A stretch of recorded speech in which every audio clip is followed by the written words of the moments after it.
So hello guys, most welcome back to our YouTube channel Gyan with Sachin. तो दोस्तों, आज के इस कंप्लीट वीडियो में हम बात करने वाले हैं polytechnic third semester BTUP third semester 2025 thermal engineering के टॉप 10 इम्पॉर्टेंट क्वेश्चन के बारे में। आप सभी को हम टॉप 10 इम्पॉर्टेंट क्वेश्चन बताएंगे। ऑलरेडी हमने चैप्टर वाइज इम्पॉर्टेंट क्वेश्चन बता रखा है, तो आप लोगों के लिए बेहतर होगा कि टॉप 10 इंपॉर्टेंट क्वेश्चन को पहले कंसीडर करें, फिर चैप्टर वाइज इंपॉर्टेंट क्वेश्चन को कंसीडर करें। क्योंकि जो चैप्टर वाइज इंपॉर्टेंट क्वेश्चन होगा वो 100% श्योरिटी के साथ फोड़ने वाला है, लेकिन टॉप 10 में रिस्क रहता है। लेकिन कहीं ना कहीं टॉप 10 भी आप सभी के लिए बहुत ज़्यादा हेल्पफुल होने वाला है। कुछ ऐसे क्वेश्चंस बताऊंगा जो आपके एग्जाम में 100% कल देखने को मिलेंगे, यानी जब आपका एग्जाम होगा कल परसों में। और कुछ ऐसे क्वेश्चंस होंगे जिनको हम दो लोगों के बीच में बताएंगे कि इन दोनों में से क्वेश्चन 100% आएगा। और कई सारे ऐसे होंगे जो आप सभी को एक्सपेक्टेड के तौर पे बताऊंगा कि हाँ, इसकी पूछे जाने की सबसे ज़्यादा प्रोबेबिलिटी है। तो चलिए बिना देरी के अपनी इस वीडियो की शुरुआत करते हैं। अगर आपने ज्ञान विद सचिन मोबाइल एप्लीकेशन को नहीं डाउनलोड किया है तो डाउनलोड कर लो मेरे प्यारे साथियों, क्योंकि आपके इंपॉर्टेंट क्वेश्चन के नोट्स, PYQ पेपर वगैरह आपको यहीं पर अवेलेबल हो जाते हैं। तो चलिए शुरू करते हैं आज की यह वीडियो। और देखिए, थर्मल इंजीनियरिंग के टॉप 10 इंपॉर्टेंट क्वेश्चन आप सभी के स्क्रीन पर दिख रहा होगा। आप सभी को मैं यही कहूँगा कि इस वीडियो को आप थोड़ा सा स्किप ना करें, ठीक है? स्किप ना करें। आपके पास टाइम नहीं है 2 की स्पीड में देख लीजिए, 3 की स्पीड में देख लीजिए, लेकिन मेरे प्यारे साथियों, जो मैं बताने की कोशिश करूंगा इस वीडियो के दौरान वो बहुत ध्यान से सुनने की कोशिश करिएगा। अगर नहीं सुनते हैं तो कहीं ना कहीं आप लोगों के लिए दिक्कत है। फिर जब पेपर देकर कर आएंगे तो मुझे आप गाली सुनाएंगे या मुझे भी अच्छा नहीं लगेगा कि आपका पेपर खराब जा रहा है, ठीक है? तो भैया प्लीज़ 2-4 मिनट जो आपके पास वक्त है ध्यान दीजिए इस पर। मैं जो चीज़ों को बताने की कोशिश कर रहा हूँ उसको ही आप सुन लीजिए, उसके बाद अपनी तैयारी को अच्छी तरीके से करिए, ठीक है? तो चलिए शुरू करते हैं। देखिए, शुरुआत का जो चैप्टर है ध्यान से देखिएगा। शुरुआत के जो चैप्टर्स हैं वो बहुत ज़्यादा लर्निंग वाले चैप्टर हैं, ठीक है? बहुत ज़्यादा लर्निंग वाले का चैप्टर का मतलब है कि उसमें थ्योरी पोर्शन नहीं है, ठीक है? थ्योरी पोर्शन उसमें नहीं है, लेकिन जो लास्ट के चैप्टर्स हैं उसमें बहुत ज़्यादा थ्योरी पोर्शन, ठीक है? तो इस वीडियो में सिर्फ 2 ही ऐसे क्वेश्चंस होंगे हमारे पास जो आपके कैसे हैं, डेरिवेशन है, ठीक है? जो है आपके डेरिवेशन। बाकी टोटल थ्योरी बताऊंगा और वही आपके एग्जाम में आने वाले हैं, ठीक है? तो चलिए शुरू करते हैं आज की यह वीडियो। देखिए, पहला जो क्वेश्चन है कॉर्नोट साइकिल। कॉर्नोट साइकिल बहुत उछल रहा है, बहुत कूद रहा है, ठीक है? तो कॉर्नोट साइकिल आपके एग्जामिनेशन में मैं तो कहता हूं कि 100% आपके एग्जाम में रखा रहेगा, ठीक है? क्योंकि कॉर्नोट साइकिल बहुत ज़्यादा इंपॉर्टेंट क्वेश्चन है और बीते 2 सालों से, यानी पिछले 2 सालों से कॉर्नोट साइकिल बहुत कूद रहा है, नहीं आ पा रहा है। तो इस बार एग्जामिनर का पूरा टारगेट रहेगा कि आपको कॉर्नोट साइकिल दे। अगर कॉर्नोट चचा नहीं आए तो ऑटो चचा को कोई नहीं रोक सकता। इनके ऊपर भी प्रोबेबिलिटी जो है वो 99.9% की रहने वाली है। दोनों की प्रोबेबिलिटी 100% की भी कह सकता हूं, क्योंकि दोनों चीजें पूछी जा सकती हैं।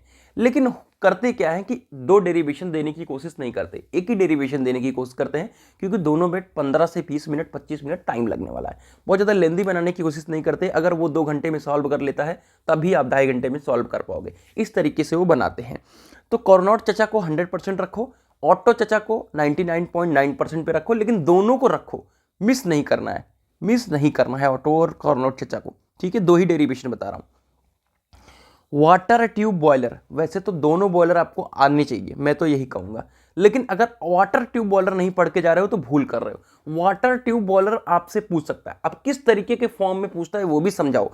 इसीलिए मैंने कहा कि भैया वीडियो को थोड़ा सा स्किप अगर ना करें आप लोग तो क्या होता है कि मुझे थोड़ी संतुष्टि मिलती है। संतुष्टि काहे बात से मिलती है कि जो मैं बता रहा हूं शायद आप समझ पा रहे हो, समझ पा रहे होंगे, तो कहीं ना कहीं वो चीज आपके दिमाग में रहेगी। तो बॉयलर 2 तरीके से पूछेगा, या तो किसी एक प्रकार का बॉयलर बताओ, राइट? तो उस केस में क्या होता है कि आप वाटर ट्यूब या फायर ट्यूब दोनों को पकड़ लोगे, या पूछ लेगा फायर ट्यूब बॉयलर या पूछ लेगा वाटर ट्यूब बॉयलर। अब इसमें भी पूछ सकता है कि लैंकेशायर बॉयलर, जो आपके एग्जाम में फायर ट्यूब बॉयलर है वो लैंकेशायर बॉयलर है, और वाटर ट्यूब बॉयलर है वो विलकॉक्स बॉयलर है, ठीक है?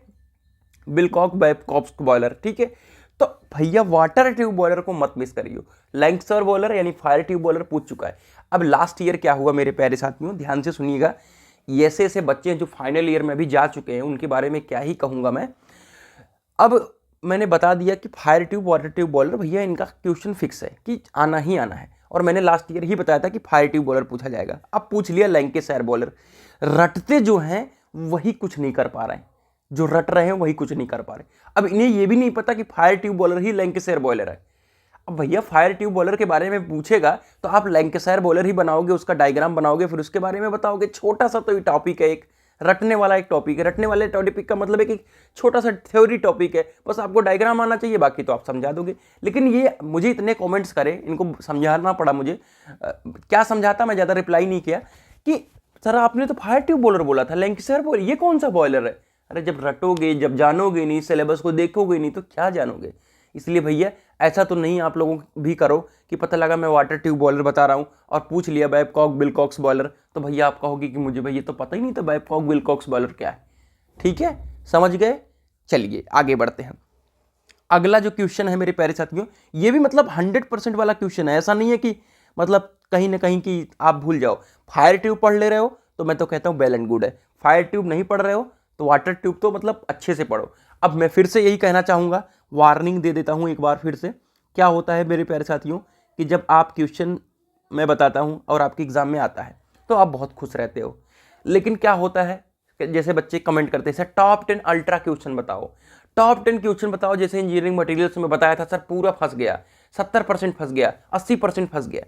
एग्जामिनर का जिस दिन दिमाग खराब हो गया ना, उसकी बीबी से जिस दिन झगड़ा हुआ रहेगा ना, अगर वो गया ऑफिस और बनाने ना, भाई साहब उल्टा पुल्टा बना देगा, जैसे लास्ट ईयर इंजीनियरिंग मटेरियल्स में बनाया था। मैंने जो बताया एक कब नहीं आया।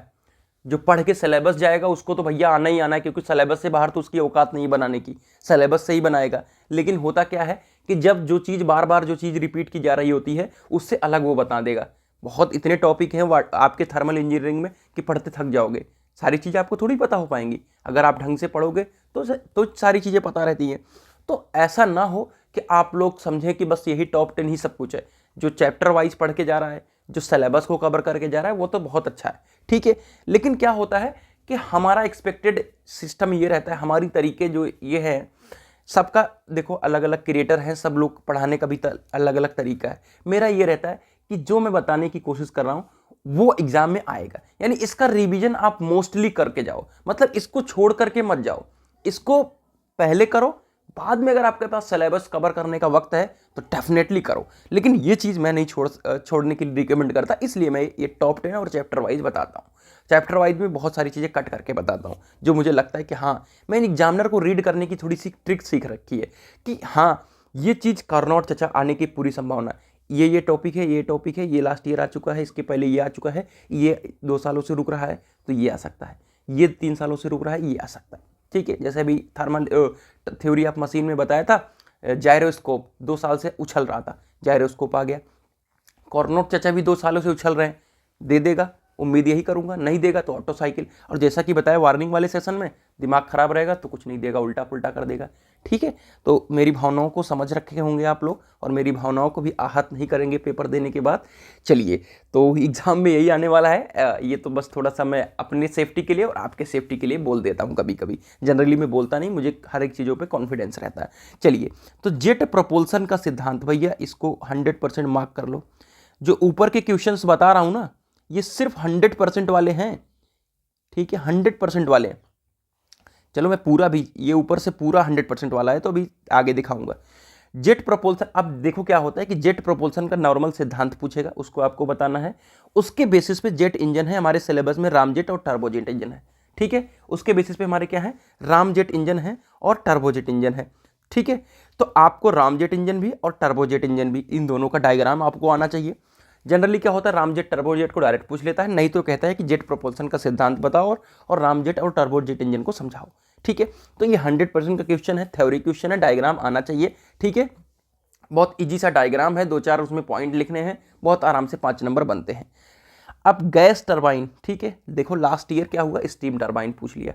ऐसा तो आप लोग सोचते होंगे कि मैं कहाँ से पकड़ रहा हूँ, कोई चीज़ें स्कैम कुछ नहीं है यार भाई, ऐसी चीज़ों को थोड़ा सा एनालिसिस करना पड़ता है। गैस टरबाइन की प्रोबेबिलिटी काफ़ी ज़्यादा है, ठीक है। जैसे कूलिंग टावर है, जैसे मैं पेपर दे रहा था तो 2 नंबर में कूलिंग टावर दिया था, ठीक है, 2 मार्क्स में, ठीक है, मुझे ऐसा फील हो रहा है कि कूलिंग टावर हो सकता है कि आपको ज़्यादा नंबर में पूछ ले, उसके जो स्टेजेस वगैरह हैं वो पूछ ले। ठीक है, तो कूलिंग टावर को आप थोड़ा सा डेफिनेटली देख लीजिएगा। 2 नंबर में नहीं पूछा जा रहा, जब मैं पेपर दिया था 2 नंबर या 1 नंबर में पूछा गया था। ठीक है, कंडेंसर चचा बहुत ज़्यादा इंपॉर्टेंट है, बहुत ज़्यादा इंपॉर्टेंट है, इनको छोड़ नहीं सकते। अब कौन सा कंडेंसर पूछेगा वो आपके नसीब के ऊपर है। सरफेस कंडेंसर भी पूछ सकता है, या नॉर्मल जेट कंडेंसर है वो भी पूछ सकता है। ठीक है, या कंडेंसर के बारे में ही पूछ सकता है। ठीक है, लेकिन कंडेंसर चचा आने वाले हैं, इसकी प्रोबेबिलिटी है। अगर कंडेंसर चचा नहीं आएंगे तो कूलिंग टावर चचा को आने से कोई नहीं रोक सकता। और अगर स्टीम टरबाइन लास्ट ईयर आ चुका है तो गैस टरबाइन चचा का भी बहुत ज़्यादा उम्मीद है। ठीक है, तो इस तरीके का क्वेश्चन से 7वें नंबर तक मैंने पहुंचा दिया आप लोगों को। कंप्रेस्ड एयर का उपयोग और सेंट्रीफ्यूगल कंप्रेशर भैया 100% मार्क कर लो। ठीक है, कोई नहीं रोक सकता आने से। ठीक है, इन्हें कोई नहीं रोक सकता आने से। आइए, 4 स्ट्रोक ऑफ आईसी इंजन बहुत इंपॉर्टेंट है। ठीक है, बहुत इंपॉर्टेंट है। एग्जामिनर का मूड खराब रहेगा तभी नहीं आएगा, वरना 2 स्ट्रोक 4 स्ट्रोक को कोई नहीं रोक सकता। 2 स्ट्रोक 4 स्ट्रोक के अंतर आना चाहिए, सीआई और एसआई के बीच में अंतर आना चाहिए। ठीक है, इस बात का ध्यान रखें।